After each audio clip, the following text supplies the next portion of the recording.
You everyone for joining our Global Experience Virtual Fair. Today's session is CIS Abroad. It's one of our program providers. They have programs all over the world. Summer, winter, semester, full year, internship, study abroad. Our coordinator for CIS Abroad is Kent Moore. Kent Hello. Moore will now do a presentation. Thank you, Kent. Absolutely. Getting ahead of myself here. All right. So welcome, everyone. Thank you for joining us. My name is Kent, representing CIS Abroad, the Center for International Studies Abroad. We're a program provider in Massachusetts, and I'm happy to be a partner of your institution. So I want to do about a 25-minute presentation here. If you have questions, feel free to drop those in the chat and we can address those at the end. And you'll see, just housekeeping item, you'll see a QR code on most of the slides. If you point your phone at that, that'll take you to our website where you can just fill out a quick form and get connected with our advising team. But without further ado, I'll get started. So my name's Kent Moore, as I said, just a brief introduction here. As a student myself, I studied in Spain, Thailand, and India. This is a photo of me in Southeast Asia when I had more hair. So you can tell it was quite a long time ago. And then I did graduate degree in the Netherlands, and then I've been with CIS Abroad for about 5 years now. All right. So agenda items for today, we're going to talk about why CIS Abroad. You have a lot of options, obviously, with study abroad programming, and we're going to talk about why CIS Abroad programs tend to be a good fit for a lot of students. And we're going to talk about what programs are available and where. We're going to touch on virtual programs, and then academics, funding, and talking a little bit about the process. Actually, not a quick video. We're going to skip that part.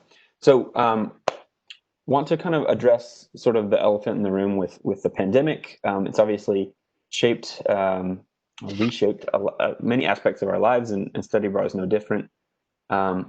So I wanted to touch on how CIS Abroad is approaching the situation. So you can see some information about this here.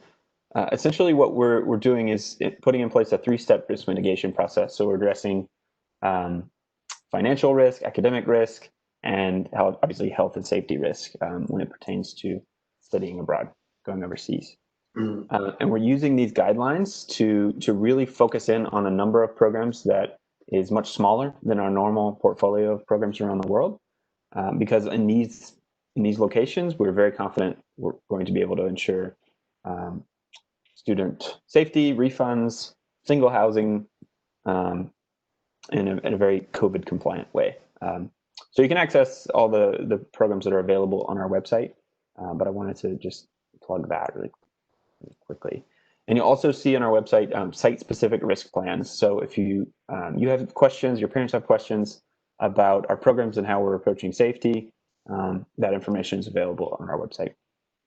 And then lastly, just on the financial piece, we've totally revamped our refund policies to make sure that if for some reason our programs are suspended due to the pandemic, that we'll basically be able to refund as much money as possible. So again, more details on the website, but just wanted to make you aware of that. All right, so why CIS Abroad?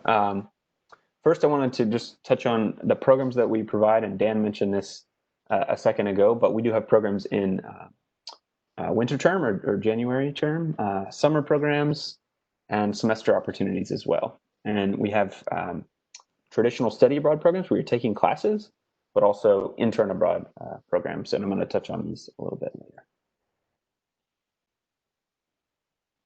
So why study abroad with CIS? There are a few things. And number one for me is affordability. I know when I was a student, finances were a huge barrier to study abroad. And I would not have been able to do it if it weren't for affordable programs. So that's why we work very hard to make our programs as affordable and as accessible as possible. And I think they're some of the lowest that you'll find out there. Reason number two is support. What I love about our program model is that it allows for a nice mix of independence and support. So as a participant in one of our programs, you have a lot of independence. You're free to do as you wish on the weekends, during the week. But we also have a level of support that works for a lot of students. So through our on-site staff in each location, they're there picking you up at the airport, organizing cultural activities throughout the term, and getting the group together to go on excursions around the country and sometimes even internationally. And then reason number 3 is immersion. Cultural immersion is absolutely the foundation of all of our programs. Our programs are not designed to put you in kind of an American bubble. We believe very strongly that that being immersed in the host culture is crucial for the experience. And through our La Vida Local cultural curriculum, we make real connections with the host culture possible. And then I just wanted to kind of plug some recent awards that we've won that we're very proud of through goabroad.com and gooverseas.com, which are 2 really quite helpful resources. If you haven't heard of them, I would recommend checking them out as you prepare for your own study abroad experience. Okay, so I want to touch on what's possible in terms of the programs that we offer around the world. So I have 3 slides here that are focused on different areas, and you'll see all of the program locations highlighted in orange. I'm not going to touch on every one of them, just a few that are my personal favorites.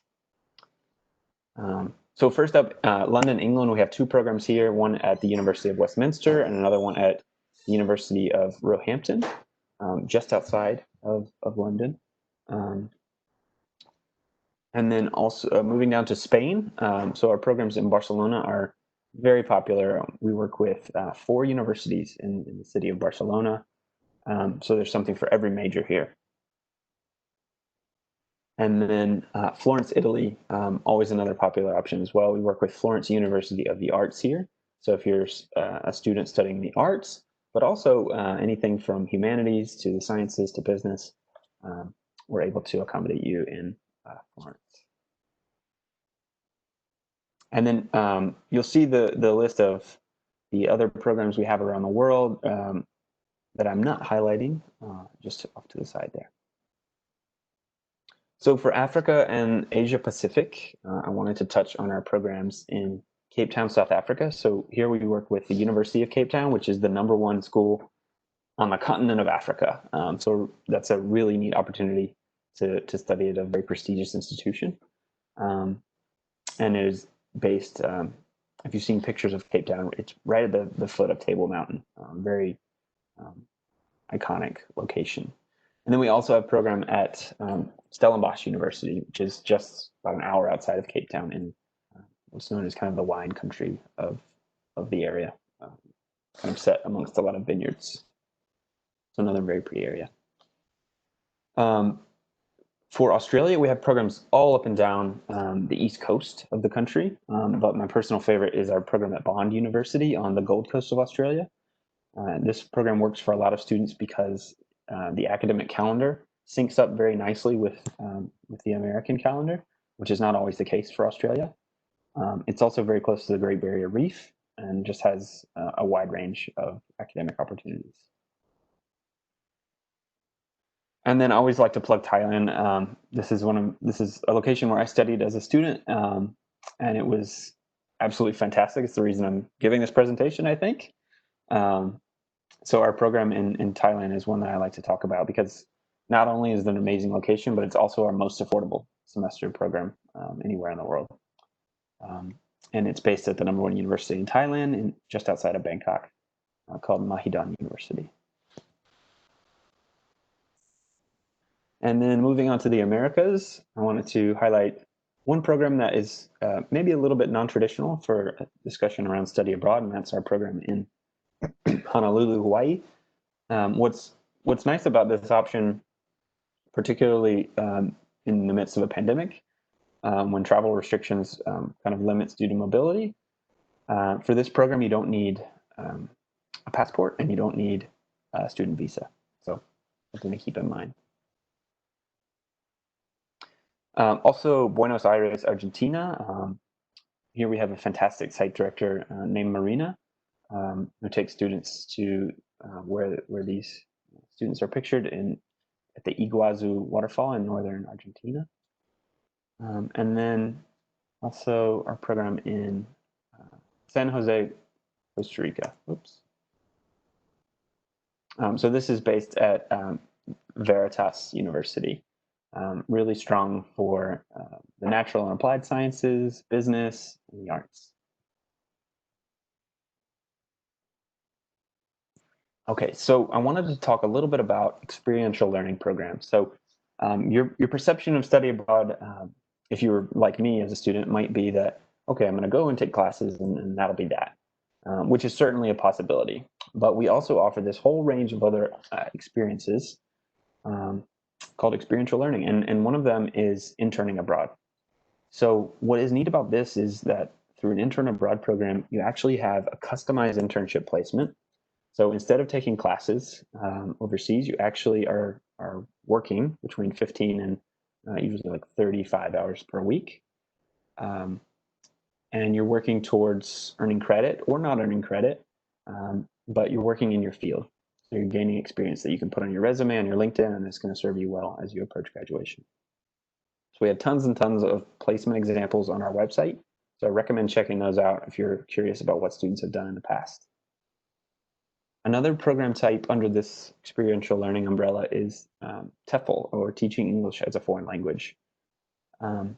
So through this program, you actually earn a TEFL certificate, which you can use after the program to work anywhere in the world teaching English. But what's neat about this is for any education major, especially, or any student who just wants the experience of working overseas for a period of time, this actually offers you the chance to take charge of a classroom and live a lifestyle that is rather different from a traditional study abroad experience. And then lastly, I wanted to just briefly touch on our service learning programs. So think of these as volunteer opportunities, but more than that, there's an academic component to these programs. So you're working on a mutually beneficial service project alongside locals from the host community. Okay, so I want to touch on virtual programs really briefly. These are things that are brand new in 2020. No one was talking about virtual study abroad really, and before that. But what we've found since we launched these programs is that students are actually able to have some really meaningful, really immersive and engaging experiences with organizations around the world through these virtual internships especially. So these are just like our on-site internships where you're working in your field in a customized placement, but you're doing so via Zoom or other technology. Credit optional, and again, you're working 15 to 30 hours per week. So, and that's based on your preference. If you want to do a virtual internship program alongside your regular courses, that's completely possible. And then we also have a range of virtual study abroad programs. So these are a lot like online classes, but with a kind of a beefier focus on cultural learning. Okay, so I want to talk about academics and where you can access programs that are going to be a good fit for you academically. So through our programs around the world, we have partnerships with different types of institutions. So anywhere from the small private institution in, for example, Costa Rica, that's Veritas is a small private university, all the way to that program in Cape Town that I mentioned, where it's a big public institution. We have a range of different partnerships that will allow you to be in a setting that matches what you're hoping to do. But in each and every place, you're having classes with local students. So like I mentioned earlier, you have this element of cultural immersion, but also this element of academic immersion, which is really important, I think. And then, as I was saying, you can do an internship in any one of 21 career-focused fields. So when you're looking for internship programs on our website, you'll find you maybe won't find your specific major listed, but you'll find the field that you might want to work in. So keep that in mind when you're looking. And then I wanted to just touch on our program search tool. It's really powerful. These are some screenshots on the right-hand side here that highlight how you can access this tool. So you'll go to find a program, find by academic major, and then from there you can select the field that best matches your major. And really from there you can dial in and find the programs that are going to be the best fit. All right. So one of the questions I get most frequently during study abroad fairs is about funding, scholarships. How do you make it work? So I wanted to touch on, first of all, what is included in the CIS Abroad program fees. We like to keep things really simple at CIS. So if you find a CIS Abroad program fee and you're wondering what is included, this is what's included. So tuition, housing, advising, airport pickup, all of these things, insurance, cultural activities, excursions, on-site orientation. Basically, the only things that aren't included in your program fee with us are your flight and meals on site. And actually, even some programs do include meals if you do a homestay. So in some programs, you'll have the opportunity to either do a homestay with a local family or live in an apartment setting with other students, which is just kind of a choice that you have to make. Homestays typically are available in, for us at least, in Spanish-speaking locations, but also in France and Italy. So if you're serious about language immersion, I would look into these. It's a really great way to become fluent. But I got off topic there a little bit, so I want to talk about funding. So first of all, financial aid. Some students don't realize that in a lot of cases, you can use federal and state financial aid to help pay for your program fee. So definitely speak with the financial aid office at your university to learn more about that. In terms of funding that CIS Abroad offers, we have a range of scholarships and grants that you can apply to. Typically, the deadlines for these are a little bit before our actual program deadlines, so you want to get started early when you're applying. And we offer an affiliate discount to affiliate institutions, and from time to time we'll also have promo codes on our website. So you can look these up. Basically works like a coupon code if you're doing online shopping. So from time to time we'll make these available for like specific locations. One that is always available is bring a friend. So if you're interested in studying abroad with a friend or a roommate, that's one way you can both save a little bit of money on your program fee. So yeah, look into what's available online. And I'll make these slides available. This is a nice video that I won't play right now, but it shows you how to use your financial aid to go towards our program. So I'm getting towards the end here, but I want to talk a little bit about process. How does this all work, basically? So I've broken it down to sort of 3 really brief steps here. So if you're interested in learning more, visit CISabroad.com and you can check out all the programs that we offer around the world. Do the program search tool that I talked about a minute ago and see which programs are a good match for you financially and academically. Then talk with the study abroad office with these gentlemen here. And then you can begin your application. And keep in mind that typically you'll perform 2 applications. So one with CIS Abroad and one with your university so that everyone knows your plans. And on CISabroad.com, you'll just look for this Apply Now button in the top right-hand corner. And if you're looking for even more guidance on how the application process works, how enrollment works, getting on site, all of that, we have this very nice little 5-part video series. These are really short, I think 2 or 3 minute videos, but they're very helpful as you kind of embark on this process. So visit our YouTube channel at youtube.com/CISabroad to check these out, and a lot of other great content as well. And that is it for me. So I provided a few ways that you can get in touch with CIS Abroad. You can always text us, give us a call, email, or chat us on CISabroad.com. Thank you all for joining me. Any questions that came in? Kent, I have a question. I didn't put it in the chat though, but the internships, it looked like there was two types, like an accelerated something or other and a global. Can you Yeah. explain those? Definitely. So here's where we are. Yeah. So for our virtual internships, we do have two program models. One is called the Virtual Accelerated Internship, and the other is Virtual Global. And the difference here is that the Virtual Accelerated Internship is 4 weeks, and is just focused on the internship itself. And the Virtual Global Internship is 6 weeks, and there is a course that goes alongside it. So that is taught by our Vice President of Academic Affairs, Dr. Jen Engel. And she teaches a course that kind of accompanies the experience. And there are some professional development modules, I think, that are involved in the Virtual Global Internship as well.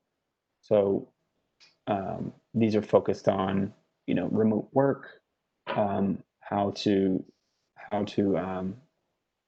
build a personal brand when it comes to a career search and things like that. There's a lot of valuable content in that Virtual Global Internship. And there's a difference in fees as well. I think the Virtual Accelerated is a bit more affordable. Do both of those offer optional credit? Yeah, good question. So the Virtual Global Internship does offer optional credit. So you can do 3-credit course through our School of Record. The Virtual Accelerated does not, because there aren't as many contact hours. Sure. Okay, and then I had one other question about the TEFL program. Mm-hmm. Are recent graduates eligible? What's the eligibility like for that? Like if you already graduated, could you still participate in a program like that? Definitely, yeah. So it's open to any student, I think, who has completed their freshman year, and we actually have had a number of students who are recent grads participate in the program. So that's an option. I think it would be a nice fit, actually, like right after graduation, between graduation and whatever comes next, doing a month-long TEFL program. Are there select countries for that? Yes, so that there are only 3 currently. So we offer this over the summer in Tokyo, Japan, in Chiang Mai, Thailand, and in Quito, Ecuador. Oh, okay. Thank you. Mm-hmm. Any other questions I can answer?